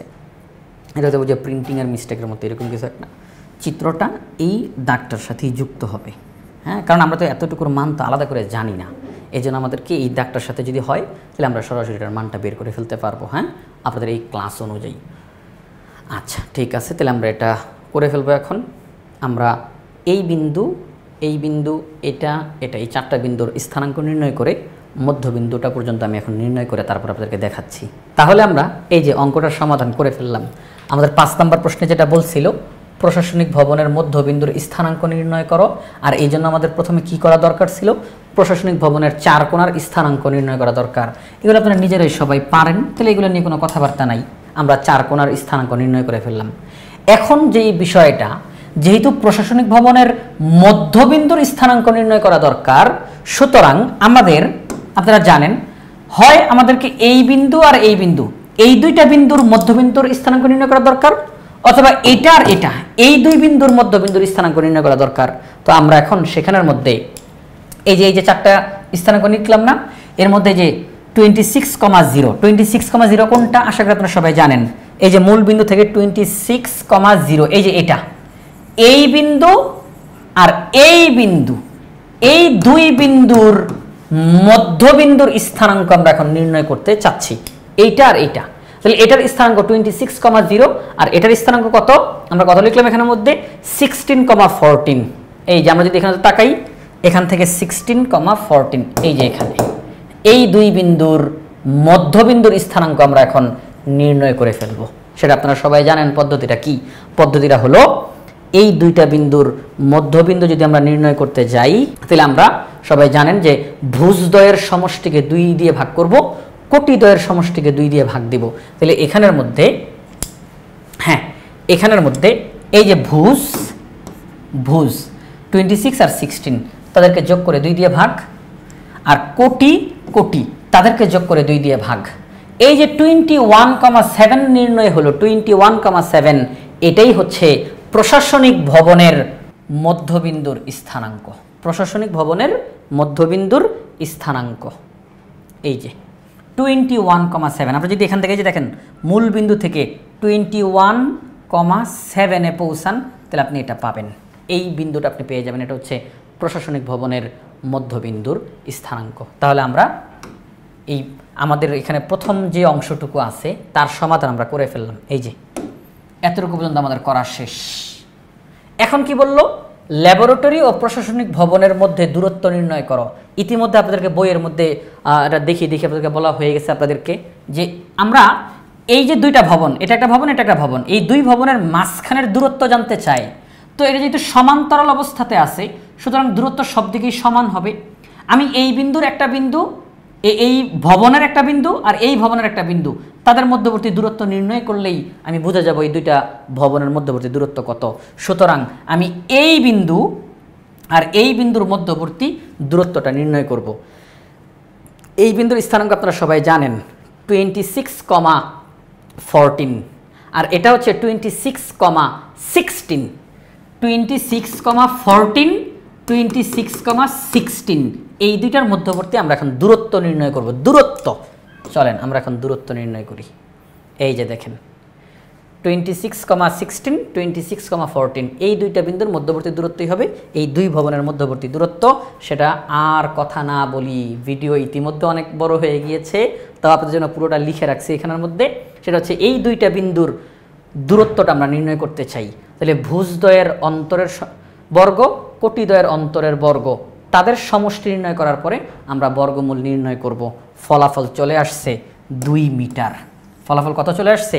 2 মিটার। আমরা বলতে পারি এই দুই ভবনের মধ্যবর্তী দূরত্ব হলো 2 মিটার। বাস, তাহলে আমাদের এই 5 নম্বর প্রশ্নের কিন্তু সমাধান করা হয়ে গেল। আমাদের এখানে 5 নম্বর প্রশ্নটা সমাধান করা শেষ। তো এখানে মধ্যে আপনারা উত্তরটা লিখে দিবেন। হ্যাঁ, আমাদের যে নোটের মধ্যে যেটা লিখলাম জাস্ট সংক্ষেপে উত্তরটা লিখে দিবেন। প্রশাসনিক ভবনের মধ্যবিন্দুর স্থানাঙ্ক হলো এত, দুইটি ভবনের মধ্যবর্তী দূরত্ব হলো এত। জায়গা যদিও কম, সংক্ষেপে একটু জাস্ট আগেরটার মতো উত্তরটা লিখে দিলেই হবে। এবার 6 নম্বরটা কি দেখেন, 6 নম্বর প্রশ্নটা কি বলছে? 6 নম্বর প্রশ্নটা বলছে খেলার মাঠের কর্ণ এর দৈর্ঘ্য নির্ণয় করো। খেলার মাঠের কর্ণ এর দৈর্ঘ্য। আসেন এটা আগে একটু বোঝার চেষ্টা করি চিত্র থেকে। চিত্র দেখলে অঙ্কের সমাধান সহজে বুঝবেন। খেলার মাঠ, কর্ণ কোনটা? এই বিন্দু আর এই বিন্দু যোগ করলে যেটা হয় সেটাই তো কর্ণ। আমাদেরকে বলছে এই কর্ণের দৈর্ঘ্য নির্ণয় করতে। সহজ বাংলা ভাষায় যদি বলি, এই বিন্দু আর এই বিন্দুর মধ্যবর্তী দূরত্ব নির্ণয় করতে বলছে। অথবা কেউ যদি বলেন যে স্যার আমি যদি এটা না নিয়ে, আমি যদি এটা নিই, এই বিন্দু আর এই বিন্দুর মধ্যবর্তী দূরত্ব, এটা তো একটা কর্ণ, অবশ্যই হবে। সুতরাং হয় আমরা এই বিন্দু আর এই বিন্দু, এই দুইটা বিন্দুর মধ্যবর্তী দূরত্ব নির্ণয় করলেই কর্ণ হয়ে যাবে, অথবা এই বিন্দু আর এই বিন্দুর মধ্যবর্তী দূরত্ব নির্ণয় করলেই কর্ণ হয়ে যাবে। আপনার ইচ্ছা, আপনি যে কোনোটা দিয়ে অঙ্কটা করে ফেলতে পারবেন। তাহলে চলেন আমরা এখানে যেটা করে ফেলি। এই যে আমরা আমাদের এখন পরবর্তীটাতে চলে যাব। আপনাদের সময়টা বাঁচানোর জন্যই মূলত আমি এই লেখাগুলো এখানে লিখে রাখছি। খেলার মাঠের কর্ণের দৈর্ঘ্য নির্ণয় করব আমরা এখন। প্রথমেই খেলার মাঠের 4 কোণার স্থানাঙ্ক আমরা নির্ণয় করে লিখে রাখলাম। আর এটা কিন্তু আপনি এই যে অঙ্ক করতেছেন 2 নম্বর প্রশ্ন কিন্তু এটা করে রাখছিলেন, মনে আছে? 2 নম্বর প্রশ্নে আপনি এটা করে রাখছিলেন যে এই যে 2 নম্বরটা করছিলেন না, খেলার মাঠের 4 কোণার স্থানাঙ্কগুলো লেখো। আপনারা লিখছেন ওখানে আমাদের ছকের মধ্যে, ওইটাই কিন্তু এখন আবার রিপিট হলো এখানের মধ্যে, ওইটাই এখানের মধ্যে আবার এখন রিপিট হলো। আমরা করলাম কি, খেলার মাঠের 4 কোণার স্থানাঙ্কগুলো লিখলাম। এখন আমরা করব ওই যেই দুইটা করে বিন্দু দেখাইলাম, হয় এটা আর এটা, এই দুই বিন্দুর মধ্যবর্তী দূরত্ব নির্ণয় করব, অথবা এটা আর এটা, এই দুই বিন্দুর মধ্যবর্তী দূরত্ব আমরা নির্ণয় করব। তাহলে আমরা এখন বলবো যে এটা এবং এটা, এই দুই বিন্দু অথবা এই দুই বিন্দু, এদের মধ্যবর্তী দূরত্ব যদি নির্ণয় করি, এই দুই বিন্দুর মধ্যবর্তী দূরত্ব নির্ণয় করলে যেই ফলাফল, এই দুই বিন্দুর মধ্যবর্তী দূরত্ব নির্ণয় করলে সেই একই ফলাফল হবে। কারণ আয়তক্ষেত্র, খেলার মাঠটা আয়তক্ষেত্র ছিল, আয়তাকার কোনো কিছুর কর্ণদ্বয় সমান হয়। আচ্ছা ঠিক আছে, আমরা এই দুইটা বিন্দুকে চয়েস করলাম, তাদের দূরত্ব আমরা নির্ণয় করার যে সূত্র জানি, সূত্রতে মানগুলো কি বসাইলাম এটা আপনারা সবাই জানেন। রেজাল্ট আসলো √1044। আপনি যদি এখানের মধ্যে ফলাফল রেখে দেন, অঙ্ক যদি এখানেই থামায় দেন, তাও কোনো সমস্যা নেই। আর যদি একটু চেষ্টা করেন আপনি তো সামনের দিকে আগাইতে পারবেন। আর অঙ্কের নিয়ম হচ্ছে যত দূর পর্যন্ত যাওয়া যায় আগানোটাই উত্তম। তাহলে এই যে 1044কে ভাঙা যায় 36 গুণ 29, 36কে 29 দিয়ে গুণ দিলে কিন্তু 1044 হয়ে যাবে। এখন দেখেন ঘটনাটা কি, 36-এর উপরেও রুট, 29-এর উপরেও রুট। 36কে রুট করলে হয় 6, বর্গমূল করলে 6, আর 29-এর বর্গমূল √29। তাহলে আমরা দেখলাম আলটিমেটলি আমাদের সামনে ফলাফল আসলো কর্ণের দৈর্ঘ্য 6√29 মিটার। হ্যাঁ, এটার নাম হচ্ছে স্কোয়ার রুট, বর্গমূল 6√29 মিটার। ঠিক আছে, তাহলে আমরা দেখলাম খেলার মাঠের কর্ণের দৈর্ঘ্য আমাদের সামনে বের হয়ে গেল। সহজ অঙ্ক, কিন্তু একই কথাই কিন্তু বারে বারে আসতেছে, একই কাজ বারে বারে আসতেছে। এই জন্য প্রথম দিকে যতটা একটু ধীর গতিতে বলছি, এখন কিন্তু একটু দ্রুততে বলতেছি। আশা করি আপনারা কিন্তু কথাগুলো ধরে ফেলতে পারতেছেন। হ্যাঁ, একটু মনোযোগ দিবেন সবাই দয়া করে। আচ্ছা, তাহলে আমাদের এখানের মধ্যে এই যে 6 নাম্বার যে প্রশ্নটা করলো, খেলার মাঠের কর্ণের দৈর্ঘ্য নির্ণয় করো, সেটা আমরা সবাই নির্ণয় করলাম 6√29 মিটার। আচ্ছা, ঠিক আছে। এবার 7 নাম্বার প্রশ্ন কি একই রকম প্রশ্ন, 6 আর 7 একই রকমের। 7 নাম্বারটার মধ্যে বলছে খেলার মাঠের মধ্যবিন্দুর স্থানাঙ্ক নির্ণয় করো। আগেরটা বলছিল কর্ণের দৈর্ঘ্য, আর কর্ণের দৈর্ঘ্য মানে দুইটা বিন্দুর মধ্যবর্তী দূরত্ব। হ্যাঁ, কোনাকুনি দুইটা বিন্দুর মধ্যবর্তী দূরত্বটাই হচ্ছে কর্ণের দৈর্ঘ্য ছিল আয়তক্ষেত্রের ক্ষেত্রে। আর এখানের মধ্যে বলছে খেলার মাঠের মধ্যবিন্দুর স্থানাঙ্ক নির্ণয় করো। ভুজদ্বয়ের যোগফলকে 2 দিয়ে ভাগ, কোটিদ্বয়ের যোগফলকে 2 দিয়ে ভাগ। তাহলে খেলার মাঠের মধ্যবিন্দুর স্থানাঙ্ক আমরা এখন নির্ণয় করব। সেটা কিভাবে করে? এই যে দেখেন কি সহজ একটা জিনিস, সেটা হচ্ছে খেলার মাঠের 4 কোণার স্থানাঙ্ক লিখলাম। এখন 4 কোণার স্থানাঙ্ক লেখার পরে যেহেতু মধ্যবিন্দু বলছে, কর্ণের জন্য যেই কাজ ছিল মধ্যবিন্দুর ক্ষেত্রে ঠিক সেই একই কাজ, শুধু সূত্রটা ভিন্ন। কেন? চিত্রতে যাওয়া দরকার, চিত্রতে গেলেই আমরা বুঝবো। যেহেতু বলছে মধ্যবিন্দুটা কিভাবে পাবো? এই যে কর্ণটা না, এই যে কর্ণটা, এই কর্ণের মাঝখানেটি হচ্ছে আয়তক্ষেত্রের মধ্যবিন্দু। অথবা আমি যদি এটা মুছে দেই, এই যে কর্ণ, এটার মধ্যবিন্দুটাই তো হচ্ছে খেলার মাঠের মধ্যবিন্দু। তাহলে সেই ক্ষেত্রে এখানের মধ্যে যেই বিষয়টা, সেটা হচ্ছে দেখেন, সেটা হচ্ছে আমরা এই কর্ণর মধ্যবিন্দুটা নির্ণয় করতে পারলে কিন্তু হয়ে যায়। তাহলে কর্ণ হচ্ছে এই বিন্দু আর এই বিন্দু, এই দুইটা বিন্দুর মধ্যবিন্দু আমরা নির্ণয় করব। এই দুইটা বিন্দুর মধ্যবিন্দুর স্থানাঙ্ক আমরা নির্ণয় করে ফেলবো। তাহলে হুবহু কি আগের অঙ্কটাই লাগতেছে না? হ্যাঁ, আগের অঙ্কই তো। আগের অঙ্কে যেমন আমরা এই বিন্দু নিয়ে কাজ করছি, এখনও ওই দুইটা বিন্দু নিয়েই কাজ করব। ওই দুইটা বিন্দু নিয়ে কাজ করে মধ্যবিন্দুর স্থানাঙ্ক জানিয়ে দিব, হয়ে যাবে। তাহলে চলেন আমরা নোটে যাই। তাহলে দেখেন যেই বিষয়, এই যে এখন আমরা এখানের মধ্যে নিলাম 14,2 - 16,14। দেখেন তো আগের অঙ্কটার মধ্যে এটাই নিয়েছিলাম কিনা আমরা? আগের অঙ্কটার মধ্যে কি আমরা এটাই নিয়েছিলাম? এই যে দেখেন 14,2 - 16,14, এখনও কিন্তু আমরা এটাই নিলাম 14,2 - 16,14। ওই দুইটা বিন্দুর, ওই যে কর্ণর জন্য যেই দুইটা বিন্দু ছিল, ওই দুইটা বিন্দুর মধ্যবিন্দুর স্থানাঙ্ক আমরা এখানে নির্ণয় করে দেখালাম। রেজাল্ট কত আসলো? -1,8। এটা হচ্ছে খেলার মাঠের মধ্যবিন্দুর স্থানাঙ্ক। খেলার মাঠের মধ্যবিন্দুর স্থানাঙ্ক -1,8। এই যে এটার স্থানাঙ্ক -1,8। তাহলে আমরা আমাদের 7 নাম্বার যে প্রশ্ন, তার সমাধানও করে ফেললাম। -1,8 হয়ে গেছে আমাদের 7 নম্বর প্রশ্নের সমাধান।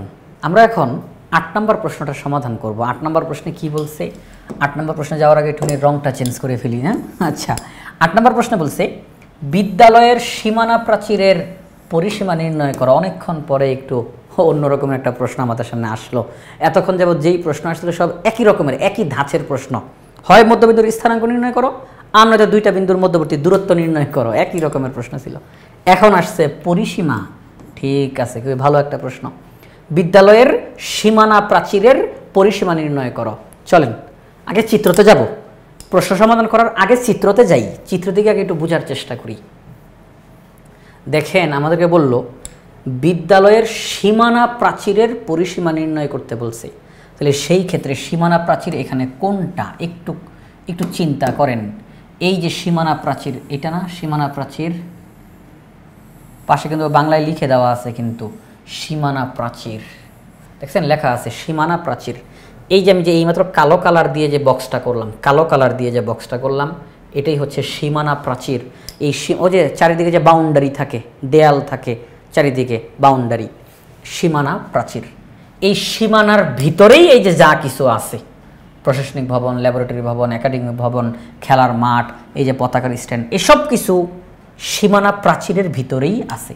তো আমাদেরকে বলল সীমানা প্রাচীরের পরিসীমা নির্ণয় করো। সর্বপ্রথম আপনি একটু তাকান, সীমানা প্রাচীরটা কিন্তু আয়তাকার। সীমানা প্রাচীরটা কি? আয়তাকার। এই যে দেখেন, দেখেন এই যে এই বাহুটা যা ঠিক হুবহু সমান এইটা, আবার এই বাহুটা যা হুবহু সমান এইটা, অর্থাৎ এরা কিন্তু সমান্তরাল অবস্থায় আছে। এই বিপরীত বাহু সমান এবং সমান্তরাল, বিপরীত বাহু সমান এবং সমান্তরাল। তাহলে এইটা পুরাটা সীমানা প্রাচীর আয়তাকার অবস্থায় আছে। তাহলে সীমানা প্রাচীরটি আয়তাকার, এটা আমরা বলতে পারি। এখন আমাদেরকে বলছে পরিসীমা নির্ণয় করো। একটু চিন্তা করেন, পরিসীমা কাকে বলে? সব বাহুর যোগফল। পরিসীমা কাকে বলে? সব বাহুর যোগফল। এই বাহু দৈর্ঘ্য, এই বাহুর দৈর্ঘ্য, এই বাহুর দৈর্ঘ্য, এই বাহুর দৈর্ঘ্য, এই চারটা বাহুর দৈর্ঘ্য যদি আমরা যোগ করি, আমরা যে যোগফলটা পাবো তাকেই বলা হবে পরিসীমা। তাহলে এই যে সব বাহুর যোগফলকে যে পরিসীমা বলা হয়, এখন যেটা আয়তাকার, আয়তাকারের ক্ষেত্রে পরিসীমার সূত্র আপনারা জানেন যে এটা তো দৈর্ঘ্য, তো তার বিপরীত বাহু এটাও তো দৈর্ঘ্য, তাহলে দুইটা দৈর্ঘ্য সমান। এটা প্রস্থ, তার বিপরীত যেটা এটা তো প্রস্থ, তাহলে দুইটা প্রস্থ সমান। পরিসীমার সূত্র কি? 2 ইন্টু দৈর্ঘ্য যোগ প্রস্থ, তাই না? আয়তাকার কোনো কিছুর পরিসীমার সূত্র হচ্ছে 2 গুণ দৈর্ঘ্য যোগ প্রস্থ। তাহলে আমাদের এই চিত্রে আমরা এই দৈর্ঘ্যের মানটা বের করব, এই প্রস্থের মানটা বের করব, ব্যাস তাইলেই যথেষ্ট। আমি যখন দৈর্ঘ্যের মানটা জানবো, প্রস্থের মানটা জানবো, এবার আমি সূত্র ফলো করব, 2 গুণ দৈর্ঘ্য যোগ প্রস্থ হয়ে যাবে সীমানা প্রাচীরের পরিসীমা। এখন হলো দৈর্ঘ্যের মান আপনি বের করবেন কিভাবে করে? দৈর্ঘ্যের মান বের করবেন কিভাবে করে? তার জন্য আমি জানি যে দৈর্ঘ্য এটা অথবা এইটা, আপনি যেটাকে বলেন না কেন, তাই না, দৈর্ঘ্য। তাহলে সেই ক্ষেত্রে আপনাকে এই বিন্দু এবং এই বিন্দু, এই দুই বিন্দুর মধ্যবর্তী দূরত্ব জানতে হবে। কারণ আপনি যদি এই দুইটা বিন্দুর মধ্যবর্তী দূরত্বটা জানেন, তাহলে তো এটা পেয়ে গেলেন, দৈর্ঘ্যটা কত পেয়ে গেলেন না? তাহলে এই দুই বিন্দুর মধ্যবর্তী দূরত্ব আপনাকে জানতে হবে। অথবা আপনি চাইলে এই বিন্দু আর এই বিন্দু, এই দুই বিন্দুর মধ্যবর্তী বের করতে পারেন, দূরত্ব বের করতে পারেন, ফলাফল একই, দৈর্ঘ্য তো সমানই হবে। এরপরে পরিসীমা বের করবেন, প্রস্থ বের করবেন কিভাবে করে? প্রস্থ এই বিন্দু এবং এই বিন্দু, এই দুই বিন্দুর মধ্যবর্তী দূরত্ব বের করলেই প্রস্থ হয়ে যাবে। অথবা আপনি চাইলে এটা আর এটা, এই দুই বিন্দুর মধ্যবর্তী দূরত্ব বের করেন, আগেকার অঙ্কগুলোর মতোই, শুধু ওই পরিসীমা বলাতে লাস্টে সূত্রটা ফলো করবো, তাইলেই হয়ে যাবে। তাহলে হয়ে গেল। এবার কেউ যদি বলেন যে স্যার আমি যদি সূত্র ফলো না করি, 2 গুণ দৈর্ঘ্য যোগ প্রস্থ না করি, তাহলে সেই ক্ষেত্রে আপনি একটা কাজ করেন, এই দৈর্ঘ্যটা বের করেন, তারপর প্রস্থটা নির্ণয় করেন, এবার আবার দৈর্ঘ্য বের করেন, তারপর আবার প্রস্থ বের করেন, এই চারটা বাহু যোগ করেন, পরিসীমা হয়ে যাবে। কারণ এক কথায় বলতে গেলে পরিসীমা মানে সব বাহুর যোগফল। তো এক এক ক্ষেত্রে এক এক রকমের সূত্র আমরা পাই। আয়তক্ষেত্রের ক্ষেত্রে আমরা সূত্র পাই 2 গুণ দৈর্ঘ্য যোগ প্রস্থ, ঠিক আছে। বর্গের ক্ষেত্রে আমরা জানি 4 ইন্টু এক বাহুর দৈর্ঘ্য, তাই না, 4 গুণ এক বাহুর দৈর্ঘ্য পরিসীমার সূত্র। আচ্ছা ঠিক আছে, তো আসেন আমরা আর কথা না বাড়িয়ে অঙ্কটা করে ফেলি। সর্বপ্রথম সীমানা প্রাচীরের আমরা চারটা যে কোণা আছে, চারটা কোণা, এই চারটা কোণার চারটা বিন্দুর স্থানাঙ্কটা নির্ণয় করে ফেলি। এটা আর বলা লাগবে, আপনারা তো পারবেন। মূল বিন্দু থেকে ডানে এসে এই বিন্দুর স্থানাঙ্ক কত আমরা বের করব, এটা কত, এটা কত, এটা কত, আমরা এই চারটা বিন্দুর স্থানাঙ্ক নির্ণয় করব। এরপরে আপনার ইচ্ছা মতো আপনি হয় এই দুইটা বিন্দুকে টার্গেট করবেন অথবা এই দুইটা বিন্দুকে টার্গেট করবেন, করে তাদের মধ্যবর্তী দূরত্বটা বের করে ফেলবেন, এরপরে প্রস্থটা নির্ণয় করে ফেলবেন। চলেন আমরা করি, এই অঙ্কটা আমরা ছাড়বো না, এটাও আমরা করবো ইনশাআল্লাহ। চলেন তাহলে দেখেন, এখানের মধ্যে সীমানা প্রাচীরটি আয়তাকার, এটা আপনারা সবাই জানেন যে সীমানা প্রাচীরটি আয়তাকার। একটু প্রশ্নটা একটু নিচের দিকে নামিয়ে দেই। হ্যাঁ, সীমানা প্রাচীরটি আয়তাকার। তাহলে বিদ্যালয়ের সীমানা প্রাচীরের 4 কোণার স্থানাঙ্কগুলো লিখে ফেললাম। হ্যাঁ, লেখা হয়ে গেল। সীমানা প্রাচীরের দৈর্ঘ্যটা আমরা এখন নির্ণয় করতে চাই। তো দৈর্ঘ্যটা আমরা কীভাবে করে নির্ণয় করতে পারি, সেটা হচ্ছে আমরা এখানের মধ্যে -20,0 একটু একটু একটু হ্যাঁ -20,0 এবং 28,0 এই দুইটা বিন্দুকে আমরা টার্গেট করছি। বলবেন কেন 28,0 কোনটা? এই দেখেন, এখান থেকে 28,0 হচ্ছে এইটা, এই যে এটা হচ্ছে 28,0। কেন? মূল বিন্দু থেকে 14 বিন্দু পরে এটা, 14 দুগুণে 28, তাহলে এটা হচ্ছে 28,0। আর আরেকটা ছিল কোনটা, -20,0, -20 মূল বিন্দু থেকে বাম দিকে 10 ঘর আসার পরে এটা হয়, তাইলে 10 দুগুণে 20, তাহলে -20,0, -20,0। তাহলে এটা আমরা পাইলাম 28,0 আর এটা আমরা পাইলাম -20,0। এই দুই বিন্দুর মধ্যবর্তী দূরত্বটাই হচ্ছে সীমানা প্রাচীরের দৈর্ঘ্য, বিদ্যালয়ের দৈর্ঘ্য, সীমানা প্রাচীরের দৈর্ঘ্য। বাস আমরা এটা লিখে ফেললাম। তাহলে সীমানা প্রাচীরের দৈর্ঘ্য, আমরা যে সূত্রটা, সেই সূত্র অনুযায়ী আমরা ফলাফল বের করে ফেললাম। এখানের মধ্যে 0কে স্কোয়ার করলে 0ই হয়, সুতরাং আর লেখার কোনো প্রয়োজন নাই। -48, তাকে যদি স্কোয়ার করি তাহলে রেজাল্ট হবে 2304। 2304কে যদি বর্গমূল করেন তাহলে রেজাল্ট হবে 48 মিটার। বিদ্যালয়ের সীমানা প্রাচীরের দৈর্ঘ্য 48 মিটার। আমরা যে দুইটা বিন্দুর দ্বারা সীমানা প্রাচীরের দৈর্ঘ্য নির্ণয় করছি সেটা সামনের দিকে লিখে দিলে বেশি ভালো হবে। হ্যাঁ, এই যে আমি আপনাদেরকে বলেই দিচ্ছি, 28,0 ও -20,0 এই দুইটি বিন্দু ব্যবহার করে সীমানা প্রাচীরের দৈর্ঘ্য হলো 48 মিটার। ঠিক আছে? আচ্ছা, না লিখলেও সমস্যা নেই, কিছু হবে না, আবার কেউ ভাববে না যে কী হবে। আমরা তো সীমানা প্রাচীরের দৈর্ঘ্য কথাটা লিখেই আমরা অঙ্কটা করতেছি। আচ্ছা, ঠিক আছে। তো আমরা যদি একটু সামনে একটা কাজ করি, সামনে একটু লিখেই দিই, তাহলে আমরা এখানের মধ্যে বিন্দুদ্বয়ের স্থানাঙ্কগুলো লিখেই দিলাম। 28,0 ও -20,0 বিন্দুদ্বয় দ্বারা সীমানা প্রাচীরের দৈর্ঘ্য নির্ণয় করা হয়ে গেছে। এখন আমরা যাব প্রস্থ নির্ণয় করার জন্য। কি নির্ণয় করার জন্য? প্রস্থ নির্ণয় করার জন্য। আচ্ছা দেখেন, এখানের মধ্যে যে বিষয়টা, আমরা এই দুইটা বিন্দুর মধ্যবর্তী দূরত্ব নির্ণয় করার মাধ্যমে দৈর্ঘ্য নির্ণয় করলাম। এখন আমরা হয় এই বিন্দু আর এই বিন্দু, এই দুইটা বিন্দুর মধ্যবর্তী দূরত্ব নির্ণয় করব প্রস্থ জানার জন্য, অথবা এইটা আর এটা, এই দুই বিন্দুর মধ্যবর্তী দূরত্ব নির্ণয় করব প্রস্থ জানার জন্য। যে কোনো একদিক থেকে করলেই হবে। তো আমরা এখন এখানের মধ্যে দেখেন যে বিষয়টা কি লিখলাম, সেটা হচ্ছে 28,26, 28,0। এই যে দেখেন 28,0 এইটা, আর 28,26 এইটা, এই যে এই বিন্দুটা, এটা 28,0 আর এটা 28,26। এই দুই বিন্দুর মধ্যবর্তী দূরত্ব নির্ণয় করার মাধ্যমে আমরা প্রস্থ জানতে পারবো। তাহলে চলেন আমরা সেই প্রস্থটা নির্ণয় করেই ফেলি। ভুজদ্বয়ের অন্তরের বর্গ, কোটিদ্বয়ের অন্তরের বর্গ, তাদের সমষ্টির বর্গমূল। 28 থেকে 28 বিয়োগ করলে 0, উপরে স্কোয়ার 0ই হবে। 26 থেকে 0 বিয়োগ করলে 26ই হয়। আচ্ছা, এবার দেখেন 0কে স্কোয়ার করলে যদি 0 হয় আর লেখার কোনো প্রয়োজন নাই, 26-এর উপরে স্কোয়ার আছে, স্কোয়ারের রুটে কাটাকাটি যায়, তাহলে 26কে আমরা লিখে দিলাম। ঠিক আছে, তাহলে হয়ে গেল সীমানা প্রাচীরের প্রস্থ আমরা জেনে গেলাম 26 মিটার। অঙ্কটা এখনই শেষ হবে। আমাদেরকে বলছিল বিদ্যালয়ের সীমানা প্রাচীরের পরিসীমা কত। যেহেতু সীমানা প্রাচীরটি আয়তাকার, সুতরাং আয়তাকার কোনো কিছুর পরিসীমা নির্ণয় সূত্র হচ্ছে 2 গুণ দৈর্ঘ্য যোগ প্রস্থ। আমরা দৈর্ঘ্য আর প্রস্থ উভয়টাই জানি, সুতরাং সীমানা প্রাচীরটির পরিসীমা হবে 2 গুণ দৈর্ঘ্য যোগ প্রস্থ একক। আমরা এখন দৈর্ঘ্যের মান বসাই 48, প্রস্থের মান বসাই 26। পুরাটার রেজাল্ট আমাদের সামনে চলে আসছে 148 মিটার। কত মিটার? 148 মিটার। যদি সীমানা প্রাচীরের এখান থেকে আপনি হাঁটা শুরু করেন, চারিদিকে একবার রাউন্ড দিয়ে আবার এখানের মধ্যেই এসে থামেন, আপনি টোটাল 148 মিটার পথ হেঁটে ফেলছেন। যদি আপনি পুরা সীমানা প্রাচীরটা একবার চক্কর দেন, তাহলে 148 মিটার আপনার হাঁটা হয়ে যাবে। হ্যাঁ, এই যে পরিসীমা বের হয়ে গেল। এবার আমরা যদি তাকাই, আমাদের লাস্ট যেই প্রশ্নটা আমাদের সামনে দিল, এটা একটা খুবই চমৎকার একটা প্রশ্ন দিয়েছে আপনাদেরকে। সেটা কি জানেন? এই যে দেখেন, প্রশ্নটা হলো, ওই যে আমরা লাস্টের যে প্রশ্নটা এখন সেটার দিকে তাকাবো। এই যে 9 নম্বর প্রশ্নটা। 9 নম্বর প্রশ্ন কি লিখছে দেখেন, তোমার বন্ধু বা সহপাঠীর জন্য এই ম্যাপ থেকে, এই ম্যাপ মানে যে বিদ্যালয়ের যে ম্যাপটা, যেই চিত্রটা দেখে আমরা বারবার অঙ্কটা করতেছি, চিত্রটা বিদ্যালয়ের ম্যাপ, এই ম্যাপ থেকে 2টি চ্যালেঞ্জিং প্রশ্ন তৈরি করো। আপনাকে কাজ দেওয়া হয়েছে, এটা আপনাকে কাজ দেওয়া হয়েছে যে তোমার বন্ধু বা সহপাঠীর জন্য উপরে যেই ম্যাপটি দেওয়া আছে, এই যে উপরে যেই ম্যাপ দেওয়া আছে, এই ম্যাপ ব্যবহার করে এই ম্যাপ থেকে তুমি এমন 2টা প্রশ্ন তৈরি করবা যেটা কিনা তোমার বন্ধু বা সহপাঠীর জন্য একটা চ্যালেঞ্জিং প্রশ্ন হয়ে যাবে। 2টি চ্যালেঞ্জিং প্রশ্ন তৈরি করতে বলছে। অর্থাৎ তুমি তো তোমার যোগ্যতা দিয়ে এতক্ষণ যাবৎ এই প্রশ্নগুলোর সমাধান তুমি করে ফেলছো, একের পর এক প্রশ্নের মুখোমুখি তুমি হয়ে সমাধান করে ফেলছো, আলহামদুলিল্লাহ। এবার বলছে তুমি তোমার বন্ধু বা সহপাঠীর জন্য চ্যালেঞ্জিং 2টা প্রশ্ন তুমি নিজে বানাও। মানে এখন প্রশ্ন বানানো তোমার কাজ, তুমি 2টা প্রশ্ন বানাও। এতক্ষণ যাবত প্রশ্ন তারা নিজেরা বানাই দিছে, এখন তুমি 2টা প্রশ্ন তৈরি করবা, চ্যালেঞ্জিং প্রশ্ন তোমার বন্ধু বা সহপাঠীর জন্য। প্রশ্ন তৈরি করে তুমি তোমার বন্ধুকে দাও বা সহপাঠীকে দাও, সমাধান করো, দেখি পারো কিনা।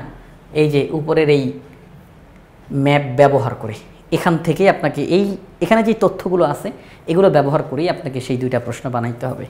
তো এখন এটা তো অনেক রকমভাবে বানানো যায়, অনেক রকমভাবে বানানো যায়। আপনি চাইলে সহজ করে 2টা প্রশ্ন বানাই দিলেন, যদিও বলছে চ্যালেঞ্জিং প্রশ্ন, আর আপনি 2টা প্রশ্ন বানাই দিলেন, সহজ হয়ে গেল, তো কি আর করার আছে। তারা বলছে একটুখানি যেন চ্যালেঞ্জিং হয়, ভালো করে যেন চিন্তা ভাবনা করা লাগে ওই প্রশ্নের সমাধান করতে গেলে। তাহলে দেখেন এখানের মধ্যে আমি আপনাদের জন্য ইতিমধ্যে 2টা প্রশ্ন নিজে থেকে লিখে রাখছি, একটু দেখেন তো আপনারা সবাই, একটু তাকান, সবাই একটু তাকান তো। 2টা প্রশ্ন লিখে রাখছি, 2টা প্রশ্ন কেমন হয় একটু দেখেন তো। ল্যাবরেটরি ভবনের ক্ষেত্রফল কত বর্গ সেন্টিমিটার? অনেকেই প্রশ্নটা দেখে ঠাস করে ভাবেন না, এটা তো সহজই। ল্যাবরেটরি ভবনের ক্ষেত্রফল কত বর্গ সেন্টিমিটার? দেখেন যেহেতু এখানে বললাম ক্ষেত্রফল, আগে আমরা ল্যাবরেটরি ভবনে যাই। হ্যাঁ, কি বলেন? ল্যাবরেটরি ভবন। দেখেন এই যে ল্যাবরেটরি ভবনটা, আচ্ছা আমি এর পুরোটা পরিষ্কার করে ফেলবো, একটু পরিষ্কার পরিচ্ছন্ন করে ফেলি, কি বলেন? পরিষ্কার পরিচ্ছন্নতা ইমানের অঙ্গ, ঠিক আছে। তাহলে একটু পরিষ্কার পরিচ্ছন্ন করে ফেলি পুরাটা। যেই বিষয়টা সেটা হচ্ছে এখানের মধ্যে এই যে ল্যাবরেটরি ভবনটা, এটা একটা আয়তাকার ল্যাবরেটরি ভবন, তাই না? এটা একটা আয়তাকার ল্যাবরেটরি ভবন। কেউ ভাববেন না যে এটা বর্গ মনে হয় না, এটা আয়তাকার। কেন? এই যে দেখেন এখান থেকে যদি শুরু করেন 1 2 3 4 5 6, 6টা বিন্দু আগাইছেন, 1 2 3 4, 4টা বিন্দু আগাইছেন, এটা আয়তাকার। তাহলে এই যে ল্যাবরেটরি ভবন, এটার মেঝের ক্ষেত্রফল আমরা নির্ণয় করতে চাই। ল্যাবরেটরি ভবনের মেঝের ক্ষেত্রফল, এই ল্যাবরেটরি ভবনের মেঝের ক্ষেত্রফলটা যেটা আয়তাকার, প্রশ্ন আমি তৈরি করছি, আবার আপনাদেরকে আমি সহযোগিতা করতেছি, আমি বলি আপনাদেরকে, কারণ আমাদের মূল উদ্দেশ্য তো শিখা, আমরা যেন শিখতে পারি, এটা আমাদের মূল উদ্দেশ্য। আপনি আমাদের এখান থেকে ধারণা নিয়ে আপনি আপনার ক্রিয়েটিভিটি দিয়ে আরও ভিন্ন ভিন্ন নতুন নতুন প্রশ্ন তৈরি করে ফেলতে পারবেন ইনশাআল্লাহ। আচ্ছা, তো ল্যাবরেটরি ভবনের মেঝের ক্ষেত্রফল যেহেতু এটা আয়তাকার, তো ক্ষেত্রফলের সূত্র হচ্ছে দৈর্ঘ্য গুণ প্রস্থ। এখানে আপনাকে দৈর্ঘ্য নির্ণয় করতে হবে, প্রস্থ নির্ণয় করতে হবে। আপনি আগে দৈর্ঘ্য নির্ণয় করবেন, তারপর প্রস্থ নির্ণয় করবেন। এই যে দৈর্ঘ্যর প্রস্থ নির্ণয় করলেন, তাদেরকে গুণ দিলেই আয়তাকার এই যে ল্যাবরেটরি ভবনটা, এটার মেঝের ক্ষেত্রফল বের হয়ে যাবে। চ্যালেঞ্জিং বলছিল না? ঘটনা কিন্তু আরেকটা ঘটাইছি, একটু খেয়াল করেন। এটা কি লিখছি? বর্গ সেন্টিমিটার। আপনি তো জানেন এই চিত্রে যা তথ্য দেওয়া আছে সব কিন্তু মিটারে দেওয়া আছে। কিসে দেওয়া আছে? মিটারে। তাহলে আপনি যখন দৈর্ঘ্য বের করলেন সেটা মিটারে বের হয়েছে, প্রস্থ বের করলেন সেটা মিটারে বের হয়েছে। তাহলে দৈর্ঘ্যটাও মিটারে, প্রস্থটাও মিটারে, ফলাফল তো বর্গ মিটার বের হবে। প্রশ্নে কিন্তু বলছি বর্গ সেন্টিমিটারে বের করার জন্য। চ্যালেঞ্জিং। তাহলে এই জন্য আমাদেরকে যে কাজটা করতে হবে, দৈর্ঘ্য যখন আমি বের করলাম মিটারে, এর পরপরই আমি তাকে সেন্টিমিটারে রূপ নিয়ে নিব। আমি যখন প্রস্থ বের করলাম মিটারে, এর পরপরই আমি তাকে সেন্টিমিটারে রূপ দিয়ে দিব। আপনাদের বোঝার সুবিধাতে একটু বলি, দেখেন এখান থেকে যদি আমি যাই দৈর্ঘ্যটা বের করি, 2 4 6 8 10 12, দৈর্ঘ্য হচ্ছে 12 মিটার। 12 মিটার, চিন্তা করেন 12 মিটার মানে কয় সেন্টিমিটার?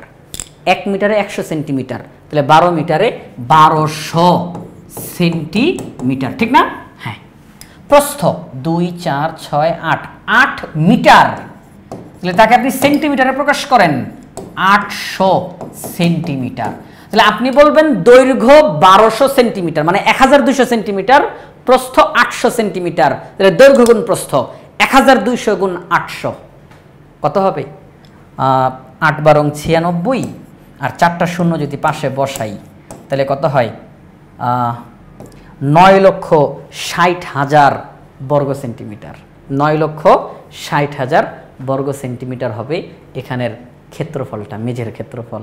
তাইলে কেউ যদি হুট করে শুধু মিটারে বের করে দেয় তাহলে কিন্তু প্রশ্নের উত্তরটা পুরোপুরি বের হইল না। প্রশ্নে কিন্তু বলাই ছিল কত বর্গ সেন্টিমিটার। হয়েছে না একটা চ্যালেঞ্জিং প্রশ্ন?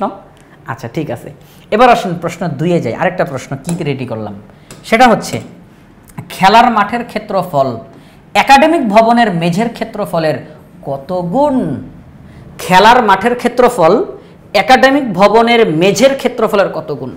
তাহলে এখানে আমরা প্রথমে খেলার মাঠের ক্ষেত্রফলটা বের করব একই পদ্ধতিতে, একাডেমিক ভবনের মেঝের ক্ষেত্রফল বের করব একই রকম পদ্ধতিতে, আপনারা ইতিমধ্যে জানেন। এরপরে যেহেতু এখানে বলছি কত গুণ, খেলার মাঠের ক্ষেত্রফল একাডেমিক ভবনের ক্ষেত্রফলের কত গুণ, এখানে প্রথমে যেহেতু খেলার মাঠের কথা বলছি, তাহলে খেলার মাঠের ক্ষেত্রফলটাকে, যে দেখেন খেলার মাঠের ক্ষেত্রফলটাকে ভাগ করব একাডেমিক ভবনের মেঝের ক্ষেত্রফল দ্বারা। বাস রেজাল্ট বের হয়ে যাবে কত গুণ, রেজাল্ট বের হয়ে যাবে কত গুণ। খেলার মাঠের ক্ষেত্রফলকে ভাগ করব একাডেমিক ভবনের মেঝের ক্ষেত্রফল দ্বারা, তাহলে রেজাল্ট বের হবে খেলার মাঠের ক্ষেত্রফল একাডেমিক ভবনের মেঝের ক্ষেত্রফলের কত গুণ। আশা করি আপনারা সবাই বুঝতে পারছেন। তাহলে আশা করি এই দুইটা প্রশ্ন একটু চ্যালেঞ্জিং হয়েছে। কারণ কেন? তার কারণ আপনার তুলনামূলক আগের যে প্রশ্নগুলো আপনি নিজে সমাধান করলেন, ওইগুলোর তুলনায় বলা চলে মোটামুটি আমরা এই মাত্র যে দুইটা প্রশ্ন রেডি করলাম, এই দুইটা প্রশ্ন একটু চ্যালেঞ্জিংই আছে বটে, তাই না? ক্ষেত্রফল বের করতে বলছে, তাও আবার বর্গ সেন্টিমিটারে। তারপরে এখানে আবার বলছে খেলার মাঠের ক্ষেত্রফল একাডেমিক ভবনের মেঝের ক্ষেত্রফলের কত গুণ, এটাও বের করতে হবে। মানে একটু চিন্তা শক্তি আমাদেরকে ব্যবহার করতে হবে ভালোভাবে। আপনারা একটু কমেন্টে জানায়েন এই দুইটা প্রশ্ন কেমন হয়েছে, চ্যালেঞ্জিং হয়েছে তো এই দুইটা প্রশ্ন? আগের যে প্রশ্নগুলো আপনারা সমাধান করলেন উপরে, ওই প্রশ্নগুলোর তুলনায় এই দুইটা প্রশ্ন কি চ্যালেঞ্জিং হয়েছে মোটামুটি, বা কেমন? ঠিক আছে তো চ্যালেঞ্জিং? একটু জানাবেন কমেন্টে। তাহলে দেখেন যে বিষয়টা আজকের পর্বে, যদিও পর্বটা অনেকটা বড় হয়ে গেছে, কিন্তু মূল উদ্দেশ্য হলো আপনাদেরকে প্রত্যেকটা লাইন বাই লাইন প্রত্যেকটা শব্দ যেন ভালোভাবে বুঝিয়ে দিতে পারি ইনশাআল্লাহ। তো তারই ধারাবাহিকতায় এই যে একটা দলগত কাজ ছিল, এটাকে একটা দলগত কাজ, হ্যাঁ, দলবদ্ধভাবে সবাইকে করতে বলছি। তো এই দলগত কাজটার মধ্যে আমরা বিদ্যালয়ের ম্যাপ দেওয়া ছিল, আর সেটি পর্যবেক্ষণ করার দ্বারা এই ছকটা আমাদেরকে পূরণ করতে বলছে। একটা প্রশ্ন বাদ দেই নাই, প্রত্যেকটা প্রশ্ন সমাধান করার জন্য যা যা করা দরকার, এই যে দেখেন প্রত্যেকটা জিনিস আপনাদেরকে আমরা করার চেষ্টা করছি, যে বোঝানোর চেষ্টা করেছি আপনাদেরকে। প্রত্যেকটা জিনিস, কোনো জিনিস বাদ দেওয়ার চেষ্টাও করি নাই, প্রত্যেক জিনিস বুঝাই দেওয়ার চেষ্টা করছি। মূলত এই জন্যই ভিডিওটা অনেক বেশি বড় হয়ে গেছে। তো জানি না আপনারা বিরক্ত হয়েছেন কিনা, আশা করবো আপনারা বিরক্তি না হয়ে একটু মনোযোগ দিয়ে পুরো ভিডিওটা যারা যারা দেখছেন উপকৃত হয়েছেন। তো সেই হিসাবে সবাইকে অসংখ্য অসংখ্য ধন্যবাদ এই ভিডিওটি পুরোটা দেখার জন্য। তো সবার জন্য অনেক অনেক শুভকামনা থাকলো। আজকের মতো আমরা এখানেই শেষ করছি। পরবর্তী পর্ব দেখার আমন্ত্রণ জানিয়ে আজকের মতো এখানেই বিদায় নিচ্ছি। আসসালামু আলাইকুম।